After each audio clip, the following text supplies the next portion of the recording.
Hello, welcome guys again, and sorry if this the part 3 in our ongoing tutorial for beginners on how to make a platformer game using Love 2D framework is delayed, or I uploaded this late because I was busy this past few days. So now I've already opened my Vim editor, so let's open our interim project. And as you can see, last time what we did was able make this player drawn or rendered on screen. So we're going to remove player 2 because we're going to focus on player 1. So for this part, we're going to focus on making this player move. So first, we're going to create a move function for the player. Don't forget the delta time parameter. And so let's create a local variable called right, and then we're going to say love that keyboard that is down, and then right is going to be D. So local left is equals to love that keyboard is down, it's ace. Okay, so this is going to be a simple tutorial on how to demo that this will be moving, but we're going to optimize and we're going to refactor the code so there it will be better. Okay, so if right, then else if left, then. So what is if right then, else if left then? So basically, if this if right then is a shortcut for saying if right is equals to true. So when you if you're going to check a variable, if it is true, you can just say if right then if right, then let's say self, we're going to move this instance of self.x right, so to the right it will be positive times let's create a self dot horizontal movement, because we're going to have a vertical movement times dt. Okay, so I will explain what's happening. I'll just finish this one, hp times dt. Okay, so we're going to create first here self dot h speed. Let's just give it a speed of 50. So the delta multiplying this with delta time is very important, because we want our game to be uniform throughout different platforms toward different devices. Because if we're going to play this game on a high-end machine against a low-end machine, the speed will be different. So we have to put this dt so it will be like kind of normalized. And so don't forget here to call the move function. And so if we run this, you can see if I press D, it moves to the right. If I press A, it moves to the left. But look what happens if I press both key. See, I'm pressing both key. It moves on another way, so it shouldn't move like that. So it shouldn't misbehave like that. So what we're going to do is do another method, which is I find to be useful. Let's just say h move, or so horizontal movement, and then we're going to okay, so we're going to calculate it. So self dot h speed times, so right plus left. Basically we're going to multiply this h speed value, which is 50, we're going to multiply it by the prod, or by the sum of right plus left. But we have a problem, because if we run this, as you can see, it throws out an error, because the function love that keyboard is down returns a value, but it returns a boolean value. A boolean value is a type of variable which is only true or false. So we cannot add that. We cannot put arithmetic on boolean variable. So what we need is an integer which is 1 or negative 1.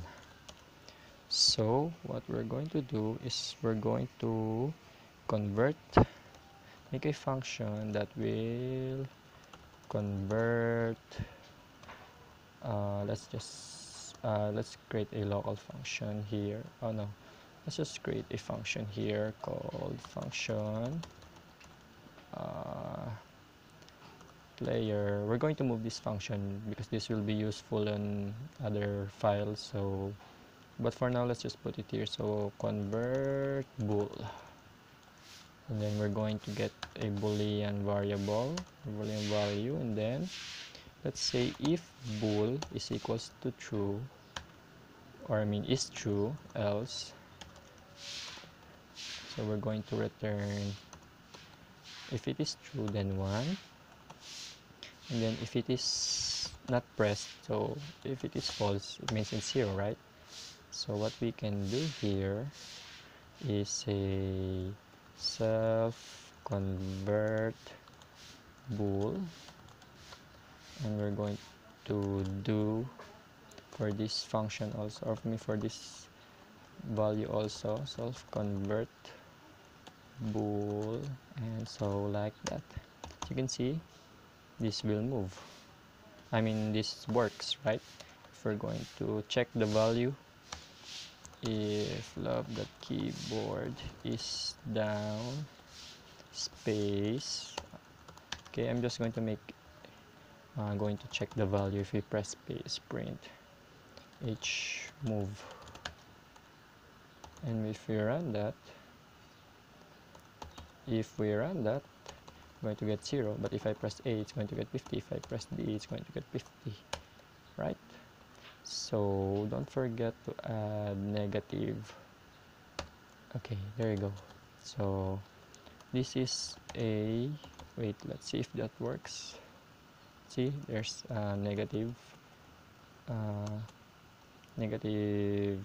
value if you press left. Okay, so we put the unary operator here. A unary operator means it's a single, like a single operator, a simple operator that negates or gives the opposite value. So if we say print if a negative, so let's say, okay, so this it left will be either, according to this function, it will return 1 or 0, right? So we want that to be negative because left is negative, so we put this unary operator in front of it. Okay.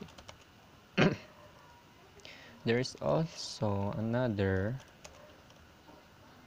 thing called ternary. So we can, so this is a long code. It is like 5 lines, so we don't want that. What we can say is return. So this is going to get confusing because this is a ternary operator, which is kind of confusing, but if you get the hang of it, it's pretty advanced. But if you get the hang of it, it's pretty useful and convenient. So let's say we're going to return bool, and then if bool is equals to true, we can say if equals to true, right? We can say that, but we're going to not include that because it's okay. Bool is equals to true and 1, it will return 1. If it is not true, means this and 1 is not true, this is not going to happen, so it will return or 0. Okay, so that's very useful. And now what we can do is self.x, instead of checking a lot of times like if right, if left, we're going to say self.x is equals to self.x plus plus hmove times dt. See, if we run that, it works, right? It works right and left. But if I press the both buttons at the same time, it's not moving, but it's moving a little, but that's okay. So that is one way of of imitating a physics like movement in Love 2D, and we can also make the same thing for, say, jumping for vertical movement.